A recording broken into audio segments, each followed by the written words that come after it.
What's up, you guys? It's Graham here, and welp, things got worse. For anybody looking at their portfolio wondering why they can't seem to make it green, unfortunately turning it off and on again isn't going to work, because inflation just came in significantly worse than expected throughout every single category, having just increased at a rate of 8.6% year over year. This was the largest increase since December of 1981. It broke recent records for both food and energy. Housing saw the biggest surge in over 20 years, and the strangest part about all of this is that it might not even be entirely accurate. The reality is CPI doesn't factor in the specific purchases that most of us make on a daily basis, and that means there's a stronger chance of more rate hikes coming soon, a lot higher than expected. Anyway, it's become clear that the situation is not going away anytime soon, so it's important to talk about how much worse this could get, how long this will continue, what's going to happen, and how to invest your money in such a way that it doesn't evaporate into thin air.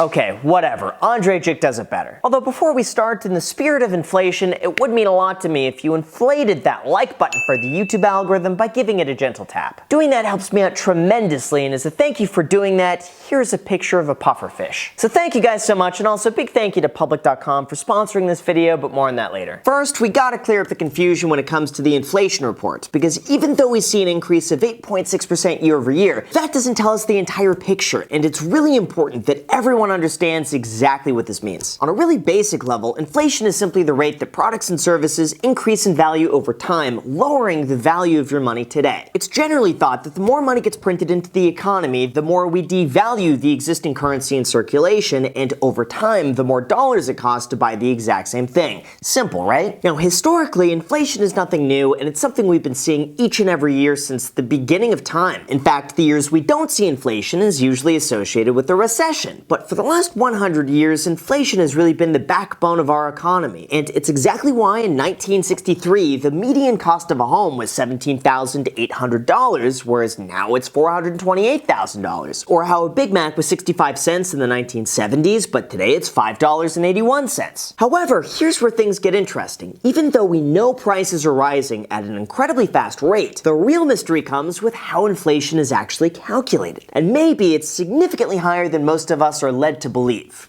Actually, in fact, it is higher than most of us believe, and here's why. See, inflation is not just a one-size-fits-all approach across everything. After all, if the price of Rolex and Patek Philippe watches increases 100% because people want to flex on Instagram, that's not appearing on a list showcased by the Federal Reserve while they rapidly raise rates so that more people could buy Rolex watches. Instead, inflation is measured by the essential products and services that people consistently use on a daily basis. Even though I guess you could say for some people, well, Rolex might be essential, but that's besides the point. The main category that gets the most attention is what's called CPI inflation, which stands for Consumer Price Index. This covers the weighted average of the most frequent purchases and is tracked on a year-over-year basis every single month. As a simple way to visualize it, just imagine that you have a grocery basket of 10 items, and on a regular basis, they compare the current cost of that basket with the prior month. If that basket costs more, then we've seen inflation, and that's reflected in the headline number that we see here. But unfortunately, here's where things take a turn for the worse. CPI may not be accurate, and it could very well underestimate the true impact of inflation, meaning some could say it's potentially way higher than we're led to believe. After all, there have been numerous revisions to the CPI, leading people to believe that it's carefully crafted and manipulated to show what they want us to believe, not what it actually is. And in a way, I have to say objectively, they're kind of right. On the one hand, CPI is adjusted to account for all the extra features that weren't available 10 or 20 years ago, like the fact that all new cars are required to have a backup camera. Every aspect of CPI is constantly being adjusted to account for quality increases, quantity decreases, new features, and keeping that as consistent as possible. But there are a few complaints that stand out a lot in terms of why this is not the full picture. First, CPI numbers are adjusted to consider the fact that when prices rise, consumers could switch to less expensive alternatives as a way to save money. And this switch is calculated in the overall amount that's shown here. Sneaky, right? Like take, for example, you always buy Pepperidge Farms cookies at the grocery store for $5, but over time,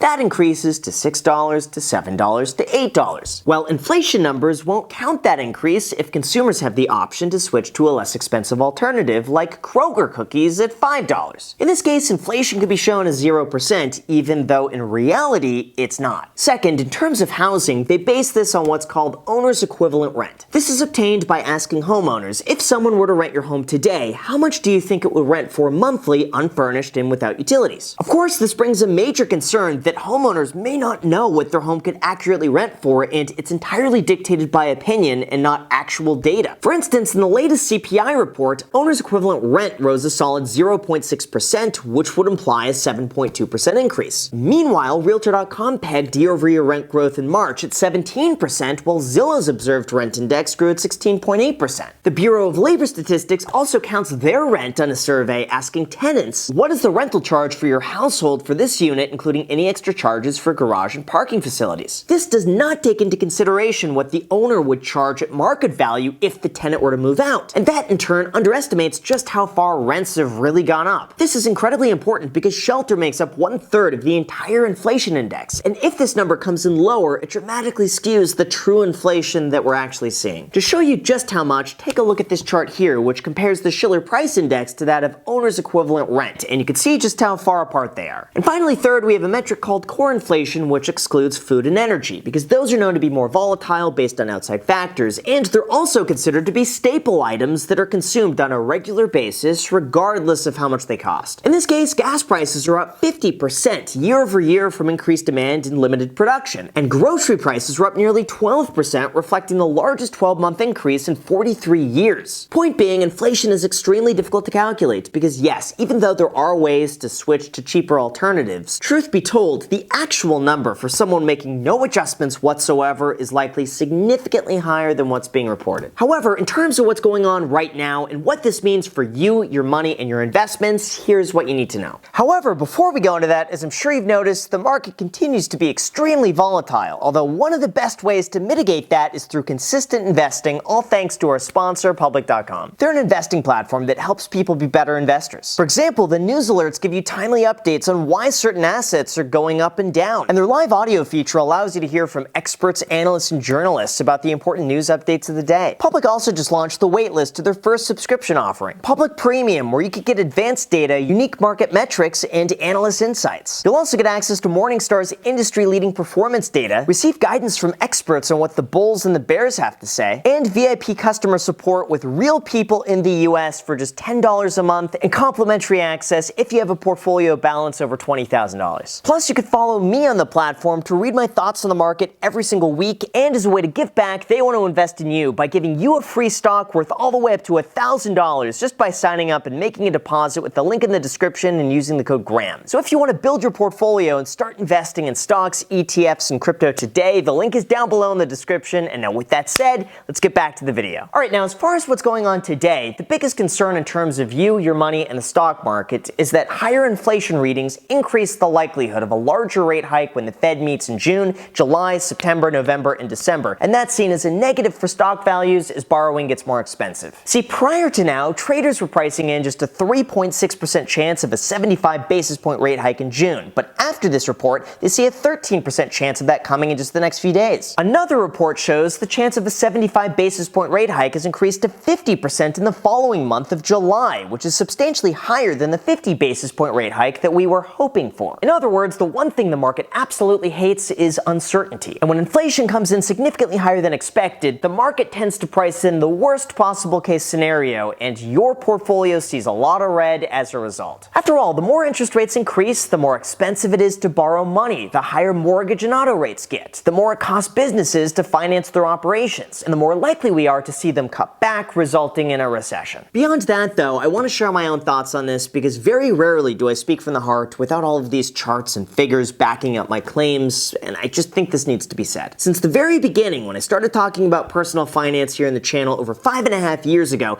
I've consistently said to buy the dip on a regular basis throughout a diversified index fund regardless of where the market is trading at. And even though the headlines might be spooky, the truth is no one knows what's going to happen, and it's best to ride the entire market all at once over the long term. That advice still holds true today, and I have not changed my investment schedule at all since I started buying real estate in the beginning of 2011. I have never timed the market, I have never sold an investment without the purpose of either tax loss harvesting or for a better opportunity, and I have no intention of changing anything in terms of how I invest throughout these next 10 to 20 years. However, I will say this. From my experience, both throughout working in real estate in 2008 and watching the markets collapse in 2020, at first, it's really easy to think, this is awesome, everything is on sale right now, I get to buy everything cheaper, what more could I ask for? I mean, the truth is, I agree with this completely, and it's the best mentality that you could possibly have during times like this. But I have a feeling if things get worse, sticking with that strategy is not going to be easy. The market is known for crushing souls and making you feel like a complete idiot when you buy something and it falls, and you buy more and it falls more, and you keep buying and it keeps falling, and then you think to yourself,